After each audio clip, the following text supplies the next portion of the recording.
Last സെക്ഷനിൽ നോക്കിയത് ജാങ്കോയുടെ template and advanced features ആയിരുന്നു. അതായത് ഇൻഹെറിറ്റൻസ്, ഇൻക്ലൂഡ് ടാഗ്, പിന്നെ URL എങ്ങനെയാണ് മാനേജ് ചെയ്യുന്നത്, ഇതെല്ലാം നോക്കിയത്. അപ്പോൾ അതിൽ നമ്മൾ ഒരു സെക്ഷൻ ബാക്കി ഉണ്ടായിരുന്നത് സ്റ്റാറ്റിക് ഫയൽസ് എങ്ങനെ മാനേജ് ചെയ്യുന്നു എന്നുള്ളതാണ്. അതാണ് നമ്മൾ ഇന്ന് നോക്കാൻ പോകുന്നത്. ഈ സ്റ്റാറ്റിക് ഫയൽസ് മീൻ ചെയ്യുന്നത് നമുക്ക് വെബ് ആപ്ലിക്കേഷനെ സപ്പോർട്ട് ചെയ്യുന്ന, അല്ലെങ്കിൽ നമ്മുടെ വെബ് ആപ്ലിക്കേഷനെ സപ്പോർട്ട് ചെയ്യാൻ വേണ്ടി അഡീഷണലി ഉള്ള ചില ഫയൽസുകളുണ്ടല്ലോ. അപ്പം അത് ജാവാസ്ക്രിപ്റ്റ് ഫയലാകാം, അല്ലെങ്കിൽ CSS സ്റ്റൈൽ ഷീറ്റുകളൊക്കെ ആയിരിക്കാം. ഇങ്ങനെയുള്ള ഫയൽസിനെയാണ് നമ്മൾ സ്റ്റാറ്റിക് ഫയൽസ് എന്ന് പറയുന്നത്. അപ്പോൾ മിക്കവാറും നമ്മൾ ചെയ്യുന്നത് വെച്ചാൽ ആ ഫയൽ എവിടെയെങ്കിലും സ്റ്റോർ ചെയ്തിട്ട് ആ ഫയലിൻ്റെ പാത്ത് നമ്മൾ പറഞ്ഞു കൊടുക്കുകയായിരിക്കും ചെയ്തിരിക്കുന്നത്. അതായത് ആ സ്റ്റോർ ചെയ്തിരിക്കുന്ന പാത്ത് നമ്മൾ നമ്മുടെ ടെംപ്ലേറ്റിൽ പറഞ്ഞു കൊടുക്കുകയാണ് ചെയ്യുന്നത്. ഓക്കെ, ഇങ്ങനെയുള്ള സ്റ്റാറ്റിക് ഫയൽസ് എങ്ങനെയാണ് മാനേജ് ചെയ്യുന്നത് എന്നുള്ളതാണ് നമ്മൾ ഇന്ന് നോക്കാൻ പോകുന്നത്. ഓക്കെ, നമ്മൾ നേരത്തെ എക്സാമ്പിൾ തന്നെ എടുക്കുകയാണ്. നമ്മുടെ പ്രോജക്റ്റ് ഒന്ന് റൺ ചെയ്യുന്നു.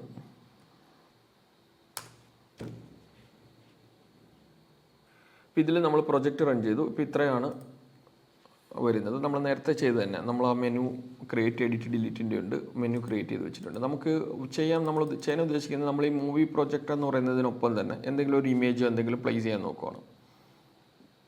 ഇപ്പോൾ ഫോർ എക്സാമ്പിൾ നമുക്ക് ഈ ഇമേജസിനകത്ത് ഈ ഒരു ലോഗോ നമുക്ക് ഇവിടെ എവിടെയെങ്കിലും ഒന്ന് മൂവി പ്രൊജക്റ്റ് കഴിഞ്ഞിട്ട് എവിടെയെങ്കിലും ഒന്ന് പ്ലേസ് ചെയ്ത് കാണിക്കണം. അതാണ് നമ്മൾ നോക്കുന്നത്. അതിനുവേണ്ടി നമ്മൾ ആദ്യം ചെയ്യേണ്ട കാര്യം എന്ന് വെച്ച് കഴിഞ്ഞാൽ ഈ ഇമേജ് നേരെ കോപ്പി ചെയ്യുക. അത് നേരെ നമ്മുടെ പ്രൊജക്റ്റിൻ്റെ ഏതെങ്കിലും ഒരു ഫോൾഡറിൽ കൊണ്ടുവരികയാണ്. നമ്മുടെ പ്രൊജക്റ്റിൻ്റെ മൂവി മാനേജർ എന്നാണ് നമ്മുടെ പ്രൊജക്റ്റ് നെയിം. അതിനകത്ത് നമ്മളൊരു ഫോൾഡർ ക്രിയേറ്റ് ചെയ്യണം, സ്റ്റാറ്റിക്. അതായത് നമ്മൾ ഉദ്ദേശിക്കുന്നത് നമ്മുടെ സ്റ്റാറ്റിക് ഫയൽസ് കോപ്പി ചെയ്യാൻ വേണ്ടി നമ്മളൊരു ഫോൾഡർ ക്രിയേറ്റ് ചെയ്തതേ ഉള്ളൂ. ഓക്കെ, ലോഗോ എന്ന് പറഞ്ഞ് ഫോൾഡർ ഇട്ടു. നമുക്ക് ചിലപ്പോൾ കുറേ സ്റ്റാറ്റിക് ഫയൽസ് കാണും. ചിലപ്പോൾ അത് ഇമേജസ് മാത്രമല്ല, ചിലപ്പോൾ JSഉം എല്ലാം ഉണ്ടാകും. അതുകൊണ്ട് തന്നെ നമ്മളൊരു സെപ്പറേറ്റ് ഫോൾഡർ, അതായത് സ്റ്റാറ്റിക്കിനകത്ത് തന്നെ ഒരു സെപ്പറേറ്റ് ഫോൾഡർ ക്രിയേറ്റ് ചെയ്തു. ഇമേജസ് ഇതിനകത്തേക്ക് ഇട്ടു. ഓക്കെ, അടുത്തായിട്ട് നമ്മൾ നേരെ ഇത്രയും സ്റ്റെപ്സാണ് അതിൽ വരുന്നത്. ഓക്കെ, ആദ്യം നമ്മൾ നോക്കുന്നത് ഇൻസ്റ്റാൾഡ് ആപ്സിനകത്ത് ഒരു സ്റ്റാറ്റിക് ഫയൽസ് എന്ന് പറയുന്ന ഈ ജാങ്കോ ഈ പാക്കേജ്, അതായത് നമ്മളുടെ ഈ ഒരു ആപ്പ് ഉണ്ടോ എന്ന് നോക്കുക. അത് ബൈ ഡിഫോൾട്ട് നമ്മൾ ക്രിയേറ്റ് ചെയ്യുന്ന സമയത്ത് തന്നെ വന്നിട്ടുണ്ടാവും. നമ്മുടെ ഇൻസ്റ്റാൾഡ് ആപ്സ് എടുക്കുക. ഓക്കെ, ഇൻസ്റ്റാൾഡ് ആപ്സിനകത്ത് സ്റ്റാറ്റിക് ഫയൽസ് മാനേജ് ചെയ്യാൻ വേണ്ടിയുള്ള ആപ്പ് Django.contrib.static files എന്ന് പറയുന്ന ആപ്പ് ഉണ്ടോ നോക്കുക. ഓക്കെ, അതുണ്ട്. അടുത്ത ചെയ്യേണ്ടത് നമ്മുടെ settings.py ഒരു സ്റ്റാറ്റിക് URL, അതായത് ഈ സ്റ്റാറ്റിക് URL എന്നതുകൊണ്ട് ഉദ്ദേശിക്കുന്നത് നമ്മൾ നേരത്തെ URL പാറ്റേണിൽ URL പറയുന്നത് പോലെ തന്നെ നമ്മുടെ സ്റ്റാറ്റിക് ഫയൽസ് കാണിക്കുന്ന സമയത്ത് എന്ത് URL ആണ് അവിടെ ഡിസ്പ്ലേ ആവേണ്ടത് എന്നുള്ളതാണ്. അതായത് നമ്മുടെ ഫ്രണ്ട് എൻഡിൽ എന്ത് URL വെച്ചിട്ടാണ് അവിടെ കാണിക്കേണ്ടതെന്നുള്ളതാണ്. ഇത് ഞാൻ ഒന്നുകൂടെ എക്സാമ്പിൾ വെച്ച് കാണിക്കാം, അപ്പം കുറച്ചുകൂടെ മനസ്സിലാവും. ഇപ്പം ബേസിക്കലി ഇത്രയേ ഉള്ളൂ. ഇപ്പോൾ ഓൾറെഡി ഇതൊക്കെ വന്ന് കിടക്കുന്നുണ്ടാവും. ഇപ്പം ബൈ ഡിഫോൾട്ട് വന്ന് കിടക്കുന്ന സ്റ്റാറ്റിക് സ്ലാഷ് എന്ന് പറഞ്ഞാണ് നമ്മളത് തന്നെ കീപ്പ് ചെയ്യുന്നത്. അതിനകത്ത് ചേഞ്ചസ് ഒന്നും വരുത്തുന്നില്ല.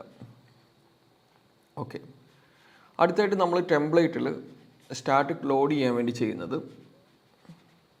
ഓക്കെ, ഇതിനു മുമ്പ് ഒരു കാര്യം ഇവിടെ ഉണ്ട്. നമുക്ക് സ്റ്റാറ്റിക് ഫയൽസിൻ്റെ ഡയറക്ടറി പറഞ്ഞു കൊടുക്കണം. അതായത് നമ്മൾ എവിടെയൊക്കെയാണ് സ്റ്റാറ്റിക് ഫയൽസ് കീപ്പ് ചെയ്തിരിക്കുന്നതാണ്. നമ്മുടെ ആപ്ലിക്കേഷനിൽ നമ്മൾ സ്റ്റാറ്റിക് ഫയൽ കീപ്പ് ചെയ്തിരിക്കുന്നത് ഒരു സ്റ്റാറ്റിക് എന്ന് പറയുന്ന ഫോൾഡറിലാണ്.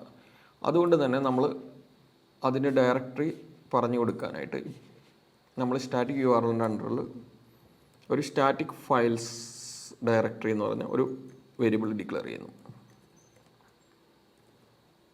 ഓക്കെ, ഇതൊരു ലിസ്റ്റാണ്. ഈ ലിസ്റ്റിനകത്ത് നമ്മൾ പറഞ്ഞു കൊടുക്കുന്നത് നമ്മുടെ ആപ്ലിക്കേഷൻ അല്ലെങ്കിൽ നമ്മുടെ വെബ് ആപ്ലിക്കേഷൻ റൺ ചെയ്യുമ്പോൾ എവിടെയൊക്കെയാണ് നമ്മുടെ സ്റ്റാറ്റിക് ഫയൽസ് നമ്മൾ സ്റ്റോർ ചെയ്തിരിക്കുന്നത് എന്നുള്ളതാണ്. അതിനുവേണ്ടി നമ്മൾ ബേസ് ഡയറക്ടറി സ്ലാഷ് നമ്മളിപ്പം പറഞ്ഞിരിക്കുന്ന പാത്ത് സ്റ്റാറ്റിക്. ഓക്കെ, നമുക്ക് മൾട്ടിപ്പിൾ, അതായത് നമ്മളിപ്പോൾ ഫോർ എക്സാമ്പിൾ ഞാനിത് ഇങ്ങനെ കൊടുക്കാൻ റീസൺ ഇതാണ്. അതായത് നമ്മൾ എവിടെയാണ് സ്റ്റാറ്റിക് ഫയൽസ് ഇട്ടേക്കുന്നത് എന്നുള്ളതാണ് ഇവിടെ പറഞ്ഞു കൊടുക്കുന്നത്. അതായത് പ്രൊജക്റ്റ് റൺ ചെയ്യുന്ന സമയത്ത് എവിടെയൊക്കെയാണ് സ്റ്റാറ്റിക് ഫയൽസ് റൺ ചെയ്യുന്നതെന്നുള്ളതാണ് ഇട്ടേക്കുന്നത് എന്നുള്ളതാണ് ഇവിടെ പറഞ്ഞിരിക്കുന്നത്. കാരണം നമ്മുടെ പ്രൊജക്റ്റിൽ നമ്മൾ സ്റ്റാറ്റിക് എന്ന് പറയുന്ന ഒരു ഫോൾഡറിലാണ് അത് ഇട്ടേക്കുന്നത്. അതുകൊണ്ടാണ് ഞാനിങ്ങനെ പറഞ്ഞു കൊടുത്തിരിക്കുന്നത്. ഓക്കെ, ഇപ്പോൾ അതെല്ലാം നമ്മൾ 3-4 ഫോൾഡറുകൾ സ്റ്റാറ്റിക് ഫയൽസ് കീപ്പ് ചെയ്യാൻ വേണ്ടി യൂസ് ചെയ്യുന്നുണ്ടെങ്കിൽ കോമ സെപ്പറേറ്റ് ചെയ്ത് നമുക്ക് അങ്ങനെ പറഞ്ഞു കൊടുക്കാം. അപ്പോൾ നമ്മുടെ ആപ്ലിക്കേഷൻ റൺ ചെയ്യുമ്പോൾ അവിടേക്ക് പോയി സെർച്ച് ചെയ്യും. അടുത്തായിട്ട് നമ്മൾ നമ്മുടെ പ്രൊജക്റ്റിലത് നമ്മുടെ ടെംപ്ലേറ്റിൽ ഇനി സ്റ്റാറ്റിക് ഫയൽ ലോഡ് ചെയ്യിക്കണം. അതിനു വേണ്ടി നമ്മൾ നമ്മുടെ ടെംപ്ലേറ്റിലേക്ക് വരുന്നു. നമ്മുടെ ടെംപ്ലേറ്റിനകത്ത് നമ്മൾ ജസ്റ്റ് ആ മെനുവിനൊപ്പം ലോഡ് ചെയ്യിക്കാനാണ് കരുതുക. ബ്ലാങ്ക് ലേഔട്ടിനൊപ്പം തന്നെ ലോഡ് ചെയ്യിക്കാനാണ് കരുതുക. ഇപ്പം നമ്മളിവിടെ നേരെ ഒരു ഇമേജ് ടാഗ് ഇടുന്നു.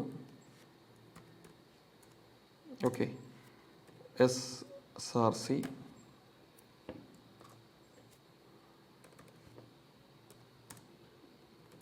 സ്റ്റാറ്റിക് നമ്മളെന്താണോ കറക്റ്റ് നമ്മൾ കൊടുക്കാൻ ഉദ്ദേശിച്ചിരുന്ന പേര്.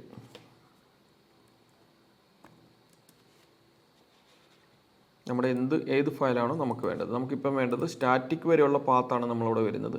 പിന്നുള്ളത് images/logo.png അതിടുക.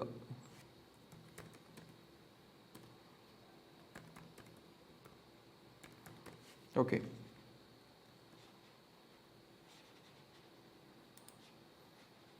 അപ്പോൾ ഇതിനു മുമ്പ് നമ്മളിവിടെ നേരത്തെ നമ്മൾ URL ടാഗ് ചെയ്യുന്നതിന് വ്യത്യാസമായിട്ട് ഇവിടെ നമുക്കൊരു സ്റ്റാറ്റിക് ടാഗ് ചെയ്യുന്ന സമയത്ത് നമുക്ക് ആ ടാഗ് ലോഡ് ചെയ്യിക്കേണ്ടതുണ്ട്. അതിനുവേണ്ടി നമ്മളൊരു ടാഗ് യൂസ് ചെയ്യുന്നതാണ് load static.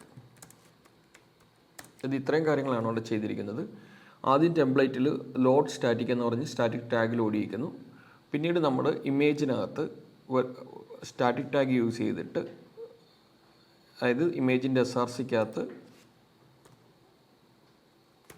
Okay static tag use ചെയ്തിട്ട് നമ്മുടെ ഏതാണോ ആ ഇമേജിൻ്റെ പാത്ത് പറഞ്ഞു കൊടുക്കുന്നു. ഓക്കെ, ഇത് നേരെ റിഫ്രഷ് ചെയ്യുന്നു. ഓക്കെ, ഇവിടെ നമ്മുടെ മൂവി എന്ന് പറയുന്ന ഇമേജ് ലോഡ് ചെയ്തിട്ടുണ്ട്. ഇപ്പോൾ ചെയ്തത് ഇതാണ്. ആദ്യം നമ്മൾ settings.py സ്റ്റാറ്റിക്കിൻ്റെ URL ക്രിയേറ്റ് ചെയ്തു, സ്റ്റാറ്റിക് ഫയൽസ് dir ക്രിയേറ്റ് ചെയ്തു. അതിനുശേഷം നമ്മുടെ ടെംപ്ലേറ്റിനകത്ത്, അതായത് ബ്ലാങ്ക് ലേഔട്ട് എന്ന് പറയുന്ന ടെംപ്ലേറ്റിനകത്ത് ജസ്റ്റ് ആ ഇമേജ് ലോഡ് ചെയ്യിച്ചു.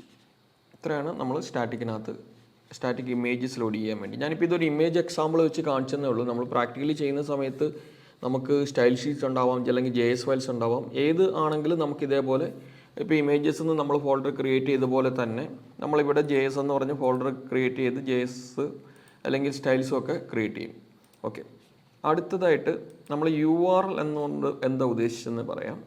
അതായത് സ്റ്റാറ്റിക് URL. ഈ settings.py നമ്മളൊരു കാര്യം ചെയ്തിരുന്നു. ഇവിടെ സ്റ്റാറ്റിക് URL എന്ന് പറഞ്ഞുകൊണ്ട് ഇങ്ങനെ കൊടുത്തിരുന്നു.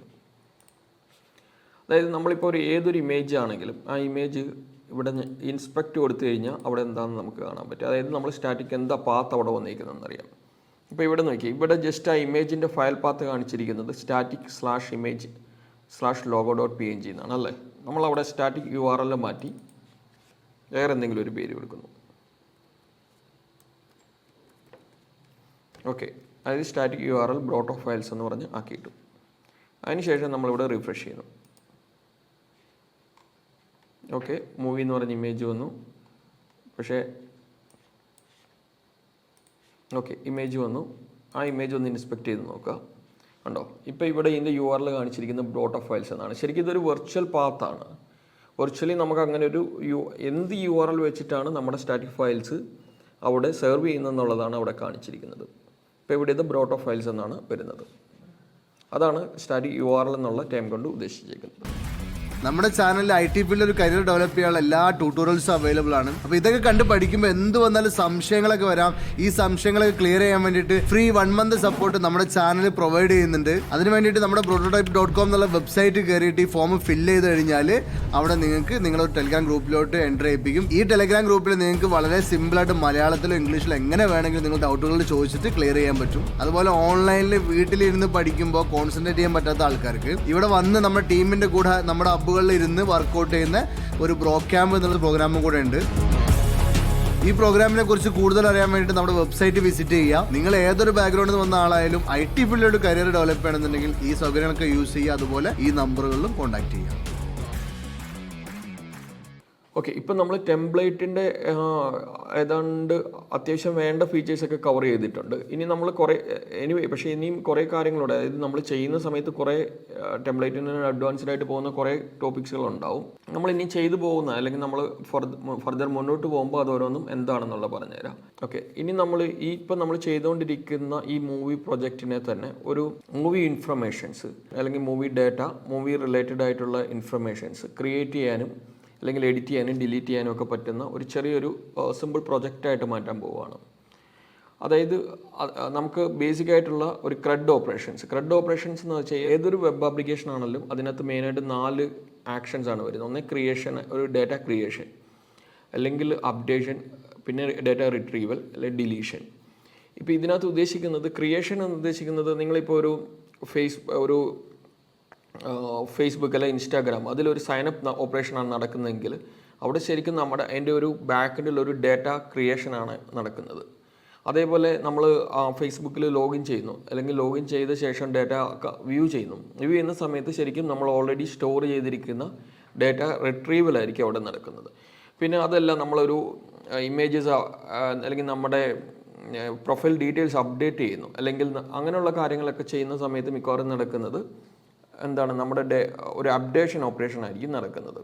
അതേപോലെ നമ്മുടെ ഡിലീറ്റ് ചെയ്യുന്നു, നമ്മുടെ ഏതെങ്കിലും ഒരു ഓൾറെഡി എക്സിസ്റ്റിംഗ് ആയിട്ടുള്ള നമ്മുടെ ഗ്യാലറിയിലൊരു ഫോട്ടോസ് ഡിലീറ്റ് ചെയ്യുന്നു, ഇതൊക്കെ ഡിലീഷൻ ആയിരിക്കും നടക്കുന്നത്. ഇതേപോലെ നമ്മുടെ ബേസിക്കായിട്ട് ഏതൊരു വെബ് ആപ്ലിക്കേഷൻ ആണെങ്കിലും ഈ ഒരു 4 ഓപ്പറേഷൻസ് തന്നെയാണ് മെയിനായിട്ട് വരുന്നത്. ഇതിന് പല കണ്ടീഷൻസ് ഉണ്ടാവാം. ചിലപ്പോൾ ഡാറ്റ റിട്രീവ് ചെയ്യുന്ന സമയത്ത് ചിലപ്പോൾ ഒരു സെർച്ച് കണ്ടീഷൻ വെച്ചിട്ടായിരിക്കാം റിട്രീവ് ചെയ്യുന്നത്. എന്നാലും ബേസിക്കായിട്ട് നടക്കുന്ന ഓപ്പറേഷൻസ് ഇത് 4 ആയിരിക്കും നടക്കുന്നത്. ഇപ്പം നമ്മൾ ചെയ്തുകൊണ്ടിരിക്കുന്ന ഈ മൂവി പ്രൊജക്റ്റിനകത്ത് എങ്ങനെയാണ് നമുക്ക് ഡാറ്റ ക്രിയേഷൻ അല്ലെങ്കിൽ അപ്ഡേഷൻ അല്ലെങ്കിൽ ഡിലീഷൻ ഇങ്ങനെയുള്ള ഓപ്പറേഷൻസ് ഒക്കെ ചെയ്യാൻ പറ്റുന്നതാണ് നമ്മൾ നോക്കാൻ പോകുന്നത്. ആദ്യം നമുക്ക് ലിസ്റ്റ് ഒന്ന് നോക്കാം. ലിസ്റ്റ് ചെയ്യാനായിട്ട് നമ്മൾ ചെയ്തിരുന്നത് ഓൾറെഡി നമുക്കൊരു മൂവി ലിസ്റ്റ്, നമ്മൾ കഴിഞ്ഞ പ്രൊജക്റ്റ് യൂസ് ചെയ്ത അതേ ലിസ്റ്റ് തന്നെ ഞാൻ കോപ്പി എടുക്കുകയാണ്. അത് നേരെ നമ്മുടെ മൂവീസ് എന്ന് പറയുന്നതിൻ്റെ വ്യൂ ഫംഗ്ഷനകത്ത് ലിസ്റ്റിലെത്തി കോപ്പി പേസ്റ്റ് ചെയ്തു. ഓക്കെ, നേരത്തെ നമ്മൾ ഡാറ്റ വേരിയബിൾ വഴി എങ്ങനെയാണ് പാസ് ചെയ്യുന്നതെന്ന് പറഞ്ഞു. പിന്നെ നമ്മൾ നേരെ അതിൻ്റെ ഈ hello.html എന്ന് പറഞ്ഞാൽ നേരത്തെ ചെയ്ത ടെംപ്ലേറ്റിൽ നമ്മൾ നേരെ ഏതാ മൂവി ഡാറ്റ നമുക്കൊന്ന് ലിസ്റ്റ് ചെയ്ത് കാണാൻ വേണ്ടിയുള്ളതാണ്. മൂവീസിൽ വന്നു, അതിൻ്റെ ടെംപ്ലേറ്റിൻ്റെ ലിസ്റ്റ് എന്ന് പറയുന്ന ടെംപ്ലേറ്റിലെത്തി. ഓക്കെ, ഇതിൻ്റെ ബ്ലോക്കിനകത്ത്, അതായത് ലിസ്റ്റ് ബ്ലോക്കിനകത്ത് നമ്മൾ നേരത്തെ നമ്മൾ ഫോർ ലൂപ്പ് യൂസ് ചെയ്ത് ഇപ്പം നോക്കിയിരുന്ന എക്സാമ്പിളിലെ കണ്ടൻറ്റാണിത്. അതായത് ഇത് ചെയ്യുന്ന എന്താണ് ചെയ്തേക്കുന്നതെന്ന് ഞാൻ ഒന്നുകൂടെ എക്സ്പ്ലെയിൻ ചെയ്യാം. ഇതിൻ്റെ വ്യൂ ഫംഗ്ഷനകത്ത് നമ്മളൊരു ഡിക്ഷണറി ക്രിയേറ്റ് ചെയ്ത്, ഡിക്ഷണറി ഉണ്ട്, മൂവി ഡാറ്റ എന്ന് പറഞ്ഞൊരു ഡിക്ഷണറി.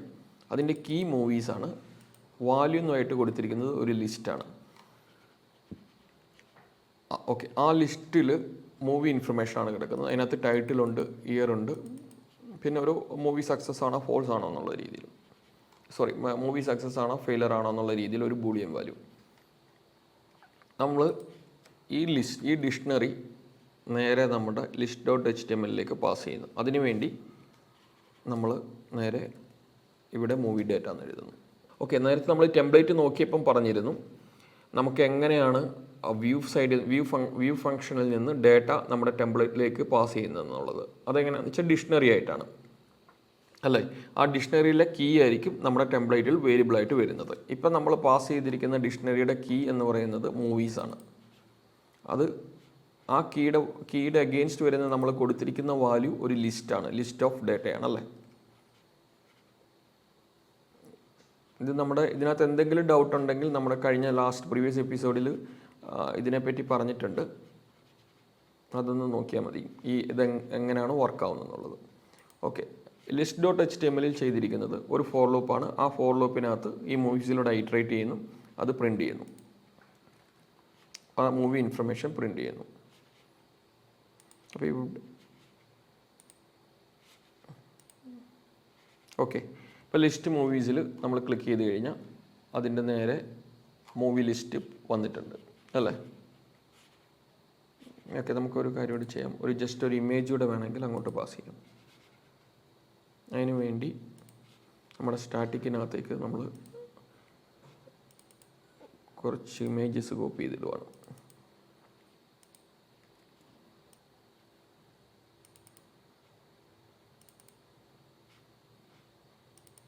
ഓക്കെ, അതായത് നമുക്ക് സെർവർ സൈഡിൽ നിന്ന് കുറച്ച് ഇമേജ് പാത്തോടെ പാസ് ചെയ്യുന്നു എന്നുള്ളതേ ഉള്ളൂ. അതിനുവേണ്ടി നമ്മൾ നേരെ views.py വന്നു. ഇവിടെ നേരെ നമ്മളൊരു അതായത് views.pyയിലെ മൂവി ഇൻഫർമേഷൻ്റെ കൂട്ടത്തിൽ നമ്മളൊരു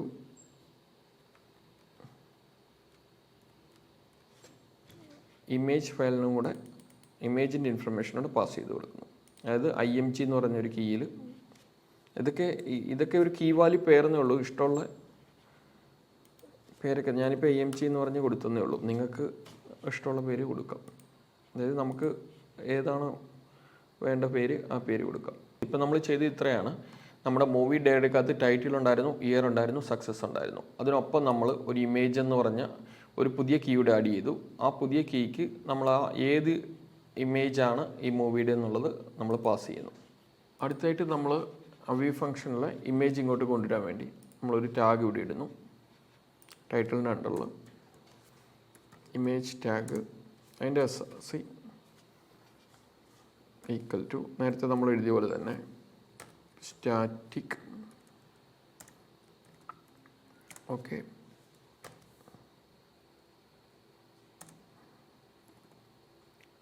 ഇമേജസ് സ്ലാഷ്. ഓക്കെ, ഇവിടെ പക്ഷേ നമുക്കിവിടെ വരുന്ന അതായത് ഇമേജ് നെയിം വരുന്നത് വ്യൂ ഫംഗ്ഷനിൽ നിന്നാണ് അല്ലേ.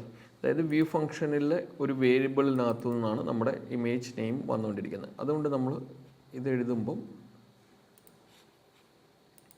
ജസ്റ്റ് അതായത് ഇവിടം വരെ നമ്മുടെ ഇമേജ് പാത്ത് വരുന്നു. ബാക്കി നമ്മുടെ ഫയൽ നെയിം വരാൻ വേണ്ടി നമ്മൾ നേരത്തെ പോലെ തന്നെ ഡബിൾ സ്ലാഷ് ഇടുന്നു, മൂവി obj.image. ഓക്കെ,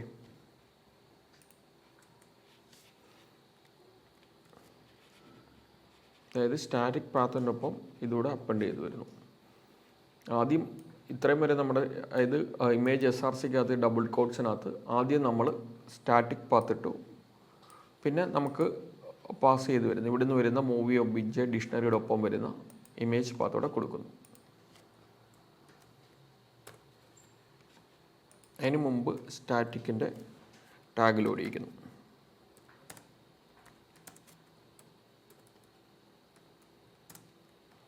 ഓക്കെ, നേരെ റിഫ്രഷ് ചെയ്യുന്നു. ഇപ്പോൾ ഇതിനകത്ത് നമ്മുടെ ബാക്കിൽ നിന്ന് വരുന്ന അതായത് സെർവർ സൈഡിൽ നിന്ന് നമ്മുടെ ഇമേജ് നെയിം പാസ് ചെയ്യുന്നു. അതിവിടെ ഡിസ്പ്ലേ ആവുന്നു. ഓക്കെ, അപ്പോൾ ഇത് ജസ്റ്റ് ഇപ്പം നമ്മൾ ചെയ്തിരിക്കുന്നതെല്ലാം ഇപ്പം നമ്മൾ ഇതുവരെയും ഡേറ്റാബേസോ അല്ലെങ്കിൽ ORM കോൺസെപ്റ്റ്സോ ഇതൊക്കെ ഇനി നമ്മൾ അടുത്ത സെക്ഷനിൽ വരുന്നതാണ്. ഒന്നും പറഞ്ഞിട്ടില്ല, അതൊന്നും നമ്മൾ ഇതുവരെ ഡിസ്കസ് ചെയ്ത് തുടങ്ങിയിട്ടില്ല. ഇപ്പം ജസ്റ്റ് ഇത്രയാണ് ചെയ്തിരിക്കുന്നത്. നമ്മുടെ ബാക്ക് എൻഡിൽ ഒരു ഡിക്ഷണറിയിൽ കിടക്കുന്ന ഇമേജ് മൂവി ഇൻഫർമേഷൻസ് അത് നേരെ നമ്മുടെ ടെംപ്ലേറ്റിലേക്ക് ലോഡ് ചെയ്യിക്കുന്നു. ആ ടെംപ്ലേറ്റിലേക്ക് നമ്മുടെ മൂവി ടൈറ്റിൽ, അതേപോലെ സമ്മറി, ഇയർ, ഓക്കെ, അതിൻ്റെ ഒരു ഡിസ്പ്ലേ ഇമേജ്. ഇത്രയാണ് ചെയ്തത്. ഓക്കെ, അടുത്തായിട്ട് നമ്മൾ നോക്കുന്നത് ജാങ്കോയിൽ എങ്ങനെയാണ് ഫോംസ് ഹാൻഡിൽ ചെയ്യുന്നത് എന്നുള്ളതാണ്. ഫോംസ് എന്ന് ഉദ്ദേശിക്കുന്നത് നമുക്കിപ്പോൾ യൂസറിൻ്റെ നിന്ന് എന്തെങ്കിലും ഒരു ഡേറ്റ ഇൻപുട്ട് ചെയ്യണമെങ്കിൽ, ഇപ്പോൾ ഫോർ എക്സാമ്പിൾ ഇപ്പം നിങ്ങളൊരു സൈനപ്പ് ചെയ്യുമ്പോഴോ അല്ലെങ്കിൽ ലോഗിൻ ചെയ്യുമ്പോഴോ ഇങ്ങനെ പല സൈനപ്പ് ഓപ്പറേഷൻ ചെയ്യുമ്പോഴോ അല്ലെങ്കിൽ ലോഗിൻ ചെയ്യുന്ന സമയത്തോ അങ്ങനെ പല കണ്ടീഷൻസിൽ നമുക്ക് യൂസറിൻ്റെ കയ്യിൽ നിന്ന് ഏതൊരു വെബ് ആപ്ലിക്കേഷൻ ആണെങ്കിൽ അതിന് പലപ്പോഴും ഡേറ്റ ഇൻപുട്ട് ചെയ്യേണ്ടി വരാം. അപ്പോൾ ഈ ഒരു ആപ്ലിക്കേഷൻ്റെ കേസ് വെച്ച് കഴിഞ്ഞാൽ നമുക്കിപ്പം ഇതിനകത്ത് ക്രിയേറ്റ് ഓപ്പറേഷൻ ചെയ്യണം. അതായത് യൂസർ എൻ്റർ ചെയ്യുന്ന മൂവി ഡേറ്റ നമുക്കവിടെ സ്റ്റോർ ചെയ്യണം, ബാക്ക് എൻഡ് സ്റ്റോർ ചെയ്യണം. നമ്മളിതുവരെ ഡേറ്റാബേസ് അല്ലെങ്കിൽ അതിൻ്റെ എങ്ങനെയാണ് ആ ഒരു കോൺസെപ്റ്റ് തൊട്ടിട്ടേ ഇല്ല. ഇപ്പം ബേസിക്കായിട്ട് നമുക്ക് ഇൻപുട്ട് ചെയ്യുന്ന സെക്ഷൻ മാത്രം കൂടെ ഇതിനകത്ത് നോക്കാം. ഇൻപുട്ട് ചെയ്യുന്നതെന്ന് വെച്ച് കഴിഞ്ഞാൽ നമുക്ക് യൂസറിൻ്റെ നിന്ന് എങ്ങനെയാണ് ഡേറ്റ ഇൻപുട്ട് ചെയ്യുന്നത്, ഇൻപുട്ട് ചെയ്ത് നമ്മുടെ സെർവറിൽ നമ്മുടെ ജാങ്കോയുടെ സെർവറിൽ ഒന്ന് പ്രിൻറ്റ് ചെയ്ത് കാണിക്കുക. നമുക്ക് ബാക്ക് എൻഡിൽ എവിടെയും സ്റ്റോർ ചെയ്യുന്നില്ല, ജസ്റ്റ് ഒന്ന് യൂസർ ഇൻപുട്ട് ചെയ്യുന്ന ഫോം വഴി ഇൻപുട്ട് ചെയ്യുന്ന ഡേറ്റ എങ്ങനെയാണ് നമ്മൾ റിസീവ് ചെയ്യുന്നത് എന്നുള്ളത് മാത്രം ഒന്ന് നോക്കാൻ വേണ്ടിയാണ്. അതിനുവേണ്ടി നമ്മുടെ ക്രിയേറ്റ് ഫംഗ്ഷനിൽ നമ്മളൊരു ഫോം ക്രിയേറ്റ് ചെയ്യുകയാണ്. ഒന്ന് ജസ്റ്റ് ഏറ്റവും ബേസിക് ആയിട്ടുള്ള ഡീറ്റെയിൽസ് മാത്രമുള്ള ഒരു ഫോമാണ്.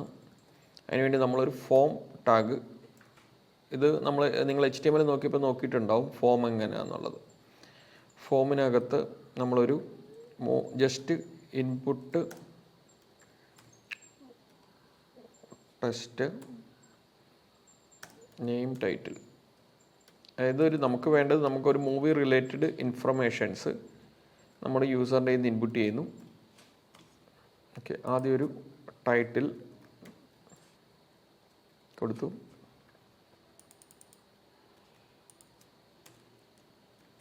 ഓക്കെ, ഇയർ,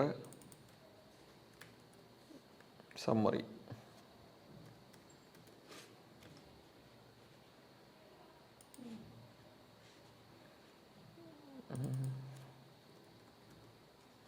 ഓക്കെ, ജസ്റ്റ് ഒരു 3 ഇൻഫർമേഷൻ മാത്രം, ജസ്റ്റ് ഒന്ന് നോക്കാൻ വേണ്ടി മാത്രം. ഓക്കെ, ടൈറ്റിൽ, ഇയർ, സമ്മറി, ഈ 3 ഫീൽഡ് മാത്രം നമ്മൾ ഫോമിലിട്ടു.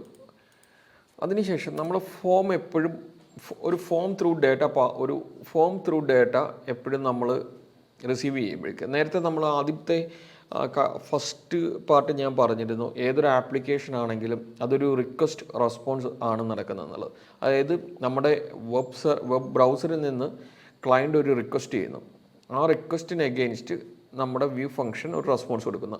അപ്പോൾ ശരിക്കും നമ്മൾ ഈ ഫോം ആണെങ്കിലും ഫോം സബ്മിഷൻ നടക്കുമ്പോഴും ശരിക്കും അവിടെ ഒരു റിക്വസ്റ്റ് ആയിരിക്കും നടക്കുന്നത്. ആ റിക്വസ്റ്റ് ഒബ്ജക്റ്റിനൊപ്പം തന്നെ നമുക്ക് കുറച്ച് ഡേറ്റ പാസ് ചെയ്യാൻ പറ്റും. അതാണ് ശരിക്കും ഫോമിൽ നിന്ന് നമ്മൾ യൂസർ ഇൻപുട്ട് ചെയ്യുന്ന ഡേറ്റ ആ റിക്വസ്റ്റിനൊപ്പം തന്നെ പാസ് ചെയ്യുകയാണ് ചെയ്യുന്നത്. ആ പാസ് ചെയ്യാൻ വേണ്ടിയുള്ള മെത്തേഡാണ് ഇവിടെ നമ്മൾ സ്പെസിഫൈ ചെയ്യുന്നത്. ഒന്നെങ്കിൽ അത് പോസ്റ്റ് വഴി പാസ് ചെയ്യാം, അല്ലെങ്കിൽ പല മെത്തേഡുകളുണ്ട്, പോസ്റ്റ്, ഗെറ്റ്, പുട്ട്, ഇങ്ങനെ പല മെത്തേഡ് ഉണ്ട്. ഇപ്പോൾ നോർമലി നമ്മൾ ഏറ്റവും കൂടുതൽ യൂസ് ചെയ്യുന്നത്, അപ്പോൾ സാധാരണഗതിയിൽ എന്തെങ്കിലും ഡേറ്റ ക്രിയേഷൻ അങ്ങനെയുള്ള കാര്യങ്ങളൊക്കെയാണ് പോസ്റ്റാണ് യൂസ് ചെയ്യുന്നത്. അല്ലെങ്കിൽ എന്തെങ്കിലും അപ്ഡേഷൻസ് ഒക്കെ നടക്കുന്ന സമയങ്ങളിലൊക്കെ പോസ്റ്റാണ് യൂസ് ചെയ്യുന്നത്. ഇതിൻ്റെ റീസൺസ് എന്താണ്? കുറച്ചുകൂടെ സെക്യൂർ പോസ്റ്റാണ്. ഇതിൻ്റെ റീസൺസ് എല്ലാം നമുക്ക് പറയാം. അതിനുശേഷം നമ്മൾ പറയുന്നത് data type. Okay, form data type എന്താണ് എന്നുള്ളത് നമ്മൾ പറഞ്ഞെടുക്കുന്നു. നമ്മളിവിടെ ഫോം ഡേറ്റ എന്ന് പറഞ്ഞു കൊടുത്തിരിക്കുന്നു. ഇത്രയും നമ്മൾ ചെയ്തു. ഇനി അടുത്ത് നമ്മൾ ചെയ്യാൻ പോകുന്നത് ഇതിൽ ഡേറ്റ ഫില്ല് ചെയ്യുന്നു. ഇവിടെ നേരെ ഒരു പോസ്റ്റ് ചെയ്യണം അല്ലേ, സബ്മിറ്റ് ചെയ്യാൻ വേണ്ടി നമ്മളൊരു ബട്ടണോടെ ക്രിയേറ്റ് ചെയ്യണം.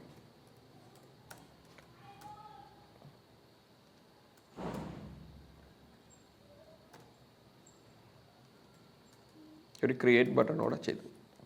ഓക്കെ, ടൈറ്റിൽ, ഇയർ, സമ്മറി എല്ലാം നമ്മൾ എൻട്രി ചെയ്ത ശേഷം ടൈറ്റിൽ, ഇയർ, സമ്മറിയൊക്കെ എൻട്രി ചെയ്ത ശേഷം ക്രിയേറ്റ് ബട്ടൺ ക്ലിക്ക് ചെയ്യുമ്പോൾ അത് നേരെ നമ്മുടെ വ്യൂവിലെത്തണം. അപ്പോൾ ഇവിടെ ഞാൻ ക്രിയേറ്റ് ക്ലിക്ക് ചെയ്ത സമയത്ത് തന്നെ ഇങ്ങനെ ഒരു എറർ വന്നു, CSRF വെരിഫിക്കേഷൻ. അത് നമ്മൾ ചെയ്യേണ്ടത്, അത് ശരിക്കും ഞാൻ കുറച്ച് ഡീറ്റെയിൽ ആയിട്ട് പറയേണ്ട ഒരു കാര്യമാണ്. നമുക്ക് നെക്സ്റ്റ് സെക്ഷനിൽ നമ്മളിത് കവർ ചെയ്യുന്നുണ്ട്. അത് ബേസിക്കായിട്ട് ഇത്രയേ ഉള്ളൂ. നമുക്ക് ജാങ്കോയിൽ ഒരു ഫോം സബ്മിറ്റ് ചെയ്യുന്ന സമയത്തെല്ലാം നമ്മുടെ ഇവിടെ ഒരു CSRF ടോക്കൺ എന്ന് പറയുന്ന ഒരു ടോക്കണോട് അതിനൊപ്പം നമ്മൾ പാസ് ചെയ്യേണ്ടതുണ്ട്. അതിനുവേണ്ടി നമ്മൾ ചെയ്യേണ്ട ഇത്രയേ ഉള്ളൂ, വെറുതെ ഇവിടെ CSRF, അതൊരു ഓൾറെഡി ജാങ്കോ ടെംപ്ലേറ്റ് തന്നെ ഡിഫോൾട്ടായിട്ട് അതിന് വേണ്ടിയുള്ള ഒരു ഓപ്ഷൻ, ഒരു ടാഗ് പ്രൊവൈഡ് ചെയ്യുന്നുണ്ട്. അതാണ് CSRF ടോക്കൺ. ഈ CSRF ടോക്കൺ ഇട്ട് കഴിഞ്ഞ് പിന്നെ നമുക്ക് ഫോം സബ്മിറ്റ് ചെയ്യുമ്പോഴത്തേക്ക് ശരിക്കും CSRF ടോക്കൺ എന്തിനാണ് യൂസ് ചെയ്യുന്നത് വെച്ച് കഴിഞ്ഞാൽ, സാധാരണഗതിയിലുള്ള ഒരു സെക്യൂരിറ്റി അറ്റാക്ക് ഉണ്ട്, അതായത് ക്രോസ് സൈറ്റ് റിസോഴ്സ് ഫോർജറി എന്ന് പറഞ്ഞൊരു സെക്യൂരിറ്റി അറ്റാക്ക് ഉണ്ട്. അത് മാനേജ് ചെയ്യാൻ വേണ്ടി യൂസ് ചെയ്യുന്ന ഒരു ടോക്കണാണ്, ഒരു മെത്തേഡാണ് CSRF ടോക്കൺ. ഇതെന്താണെന്നുള്ള ഡീറ്റെയിൽ ആയിട്ട് ഇനിയും നമുക്ക് കുറച്ച് സെക്ഷൻസ് കഴിയുമ്പോൾ പറയാം. ഇപ്പം ബേസിക്കലി ഇത്രയും ചെയ്താൽ മതി. നിങ്ങൾ ഒരു ഫോം പാസ് ചെയ്യുന്ന സമയത്ത് അതിനൊപ്പം ആ ഫോമിനൊപ്പം തന്നെ ഒരു CSRF ടോക്കൺ ടാഗ് കൂടെ ഇട്ട് കൊടുക്കണം. ഓക്കെ, അടുത്ത ശേഷം നമ്മൾ വ്യൂ ഫയലിൽ എത്തുന്നു.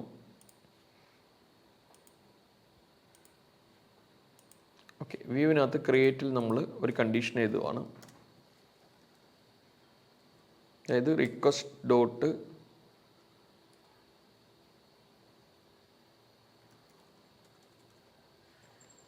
പോസ്റ്റ് ആണെങ്കിൽ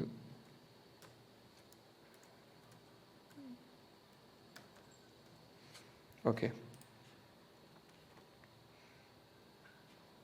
അതായത് ജസ്റ്റ് ഒന്ന് പ്രിൻ്റ് ചെയ്യുന്ന മാത്രമേ ഉള്ളൂ നമ്മളിവിടെ ചെയ്യുന്നുള്ളേ.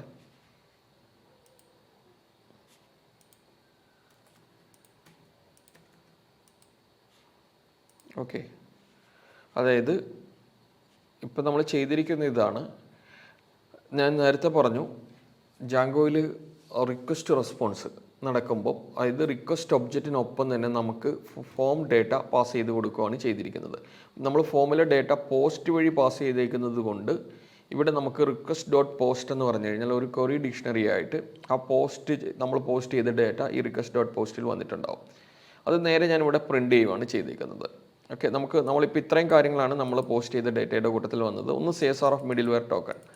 ഇത് ഞാൻ നേരത്തെ പറഞ്ഞു ആ ഫോമിനൊപ്പം ഈ CSR ഓഫ് മിഡിൽ വെയർ ടോക്കണോടെ പാസ് ചെയ്യുന്നതുകൊണ്ടാണ് അത് വന്നിരിക്കുന്നത്. പിന്നെ ടൈറ്റിൽ, ഇയർ, സമ്മറി. ഇത് ജസ്റ്റ് നമുക്ക് വേണ്ട ഇൻഫർമേഷൻ മാത്രം മതിയെങ്കിൽ നമുക്ക് ഇങ്ങനെ പാസ് ചെയ്യാം, ഇങ്ങനെ ഡേറ്റ കിട്ടും. ഓക്കെ, ടൈറ്റിൽ മാത്രമായിട്ട് എടുക്കാനാണെങ്കിൽ വെറുതെ ടൈറ്റിൽ എന്ന് പറഞ്ഞാൽ അതായത് request dot post dot get title.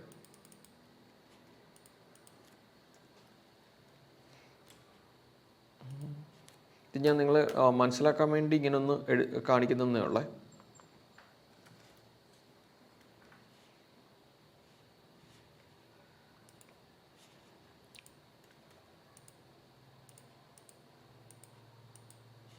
Okay, ടൈറ്റിലും ഇയറും മാത്രം പ്രിൻ്റ് ചെയ്യുന്നു. ഓക്കെ, ഇതെന്താണ് നടന്നിരിക്കുന്നത് ഞാൻ ഒന്നുകൂടെ എക്സ്പ്ലെയിൻ ചെയ്യാം. ഓക്കെ, നേരത്തെ നമ്മൾ റിക്വസ്റ്റ് റെസ്പോൺസിനെ പറ്റി പറഞ്ഞതുപോലെ തന്നെ ഇപ്പം നമ്മളിവിടെ ബേസിക്കലി നമ്മൾ ഈ ഫോം സബ്മിറ്റ് ചെയ്യുന്ന സമയത്ത് ഒരു റിക്വസ്റ്റ് ഒബ്ജക്റ്റ് ഇങ്ങോട്ട് പാസ് ചെയ്യണം. അത് വീണ്ടും നമ്മുടെ ക്രിയേറ്റ് ഫംഗ്ഷനിലേക്ക് തന്നെയാണ് കോൾ പോകുന്നത്. അവിടെ ചെക്ക് ചെയ്യും അതിനകത്തൊരു പോസ്റ്റ് ഡേറ്റ ഉണ്ടോ എന്ന്. പോസ്റ്റ് ഡേറ്റ ഉണ്ടെങ്കിൽ അതിൻ്റെ ടൈറ്റിലും ഇയറും മാത്രം എടുക്കുന്നു, പ്രിൻ്റ് ചെയ്ത് കാണിക്കുന്നു. പിന്നെ ഇൻ കേസ് അതായത് പോസ്റ്റ് ഡേറ്റ ഇല്ലാത്തൊരു കണ്ടീഷനാണെങ്കിൽ നമുക്ക് ഇത് ഈ ഒരു ചെക്ക് ചെയ്യേണ്ട കാര്യമില്ല, നേരെ റെൻഡർ ചെയ്താൽ മതി. അതുകൊണ്ടാണ് നമ്മുടെ ഇഫ് കണ്ടീഷൻ ഇവിടെ കൊടുത്തിരിക്കുന്നത്. ഓക്കെ, ഇപ്പം നമ്മൾ ഏകദേശം നമ്മൾ ടെംപ്ലേറ്റിൻ്റെ ഓൾമോസ്റ്റ് സെക്ഷൻസ് ഒക്കെ കവർ ചെയ്തിട്ടുണ്ട്. ഓക്കെ, അടുത്ത സെക്ഷനിൽ നമ്മൾ കവർ ചെയ്യാൻ പോകുന്നത് ജാങ്കോ ORM എങ്ങനെ, ജാങ്കോ ഡേറ്റാബേസ് എങ്ങനെയാണ് ഡീൽ ചെയ്യുന്നതെന്നുള്ളതാണ്. അതായത് നമ്മളിപ്പം ക്രിയേറ്റ് ചെയ്ത ഡേറ്റാസൊക്കെ എങ്ങനെയാണ് ബാക്ക് DBയിൽ സ്റ്റോർ ചെയ്യുന്നത്, അത് റിട്രീവ് എടുക്കുന്നത്. ഇപ്പം നമ്മൾ ലിസ്റ്റ് ഫംഗ്ഷനൊക്കെ നേരിട്ട് ഡിക്ഷണറി കൊടുക്കുകയാണ് ചെയ്യുന്നത്. അതിന് പകരം ഒരു ഡേറ്റാബേസിൽ നിന്ന് ഡേറ്റ ഫെച്ച് ചെയ്തെടുക്കുകയും യൂസർക്ക് ഡിസ്പ്ലേ ചെയ്യുന്നത് എങ്ങനെയാണ്, ഇതുള്ള കാര്യങ്ങളാണ് കവർ ചെയ്യുന്നത്. അപ്പോൾ ജാങ്കോ ORM കവർ ചെയ്യുന്നതിന് മുമ്പ് അത്യാവശ്യം നിങ്ങൾ നോക്കേണ്ട കുറച്ച് ടോപ്പിക്സ് എന്ന് പറയുന്നത് ഒന്ന് നമ്മുടെ ഡേറ്റാബേസ്, രണ്ടാമത് ഡേറ്റാബേസ് ഓൾറെഡി തന്നെ അതിൻ്റെ ഡിസ്ക്രിപ്ഷൻ നമ്മുടെ ഈ വീഡിയോയുടെ ഡിസ്ക്രിപ്ഷനിൽ അതിൻ്റെ ലിങ്ക് കൊടുത്തിട്ടുണ്ട്. പിന്നെ അതേപോലെ പൈത്തണിൻ്റെ ഊപ്സ് കോൺസെപ്റ്റ്സ്, ഇത് രണ്ടും ബേസിക്കായിട്ട് ഒന്ന് നോക്കി വെച്ചേക്കാം. ഓക്കെ, അപ്പോൾ ഈ വീഡിയോ ഞാൻ ഇവിടെ വൈൻഡപ്പ് ചെയ്യുകയാണ്. അപ്പോൾ നെക്സ്റ്റ് സെക്ഷനിൽ കാണാം. Okay, by.